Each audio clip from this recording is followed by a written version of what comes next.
ಅಂದ್ರೆ ಎಲ್ಲ ಯಾವುದೋ ಊರಲ್ಲಿ ದನ ಕಾಯ್ಕೊಂಡಿದ್ದವ್ರು ನಾವು ಬಂದು ಈ ಲೆವೆಲಿಗೆ ಬೆಳ್ಕೊಂಡಿದ್ದೀವಿ ಅಂದರೆ ನಮ್ಮ ಸ್ವಂತ ಶಕ್ತಿ ಇದ್ರ ಮೇಲೆ ನಾವು ಬೆಳ್ಕೊಂಡಿದ್ದೀವಿ. ಯಾರ ಆಶೀರ್ವಾದದಿಂದ ಏನು ಬೆಳ್ಕೊಂಡಲ್ಲ. ಇವರಿಗೆಲ್ಲ ಏನು ನಾವೇನು ಕೇರ್ ಮಾಡಿ ರಾಜಕಾರಣ ಮಾಡೋಕ್ಕಲ್ಲ. ತಮಟೆ ಹೊಡೆಯೋದು ಗೊತ್ತಿದೆ, ಈ ಜಿಲ್ಲೆ ತಮಟೆ ಹೊಡೆಸೋದು ಗೊತ್ತಿದೆ. ಪುಟ್ಟೇಗೌಡರಂಥವ್ರು, ಗೋಪಾಲ ಸ್ವಾಮಿಯವ್ರಂಥವ್ರು ಇವರೆಲ್ಲ ಹೇಳ್ಬೇಕು, ರೇ ಅವ್ನು ಚೆನ್ನಾಗಿ ತಮಟೆ ಹೊಡಿತಾನೆ, ಕೊಡ್ರಿ ಅವನಿಗೆ ಕೊಡಿಸ್ರಿ, ಗೂಟದ ಕಾರಲ್ಲಿ ಬರ್ತೀನಿ ನೋಡಿದಂಥ ಕಥೆ ಕೊಡಿಸ್ರಿ. ಆಮೇಲೆ ನೋಡ್ರಿ ಈ ಜಿಲ್ಲೆ ರಾಜಕಾರಣನ ಯಾರು ಸುಮ್ಮನೆ ಏನಾಗುತ್ತೆ ರೀ. ಒಬ್ಬ ಗೆದ್ದಿರೋದು ಗೆದ್ದಿದ್ವಿ, ಏನೋ ಕಾಂಪಿಟೇಷನ್ ಐತೆ ಅಂದರೆ ಬೇಡ. ಅಂಥ ಪ್ರಬಲ ದೇವೇಗೌಡರ ಕುಮಾರಸ್ವಾಮಿಯವರ ವಿರುದ್ಧ ಶರಣದು ಬಂದು ಈಚೆ ಕಡೆಗೆ ಬಂದ್ರಪ್ಪ. ನನ್ನ ಹತ್ರಲ್ಲೂ ಬಂದು ಭಾಷಣ ಮಾಡಿದ್ರು ಗಣಶಿಯನ್ ಪೋಸ್ಟಲ್ಲಿ. ಓ ಗೋಣು ಸೋಲ್ಸಿ ಅಂದರು. ಏನಾಯ್ತು ಸೋಲ್ಸಿದ ಜನ ಸೋಲ್ಸಿ ಮುಖ ನೋಡ್ಬೇಕು ನಾವು ಸೋತದ್ದನ್ನು ಅಂತ ಹೇಳಿ ಸೋಲ್ಸಿ ಅಂದರು.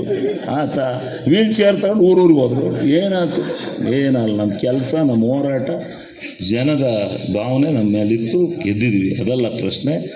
ನೀವು ಈಗೆಲ್ಲ ಈ ಜಿಲ್ಲೆನಲ್ಲಿ ಈ ಕೈಮಶಿಕೆ ವ್ಯವಹಾರದನ್ನೆಲ್ಲ ಬಿಟ್ಟು ನೀವೆಲ್ಲ ಒಂದಾಗಿ ಈ ಜಿಲ್ಲೆನಲ್ಲಿ ಮೊದಲು ಪಕ್ಷ ಕಟ್ಟಿ ಈ ಸಮಾವೇಶ ಇಂಥವೆಲ್ಲ ಸಾವಿರಾರು ಮಾಡೋಣ.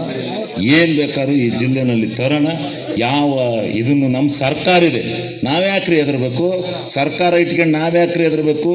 ಬೆಳಿಗ್ಗೆ ಎದ್ದು ಏನು ಬೇಕಾದ್ರೂ ಮಾಡೋಣ.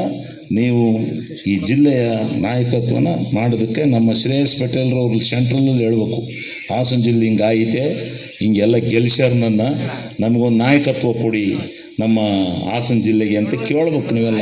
ಇನ್ನು ನನಗಿಂತ ಯಾರಾದರೂ ತಮಟೆ ಬಡಿಯೋರಿದ್ರೆ ಕರ್ಕೊಂಡೋಗಿ ಅವ್ರಿಗೆ ಕೊಡಿ. ನನಗಿಂತ ತಮಟೆ ಹೊಡೆಯೋರು ಯಾರು ಇದ್ರೆ ಕೊಡಿ, ನಾನೇನು ಬೇಡ ಅನ್ನೋಕ್ಕಲ್ಲ.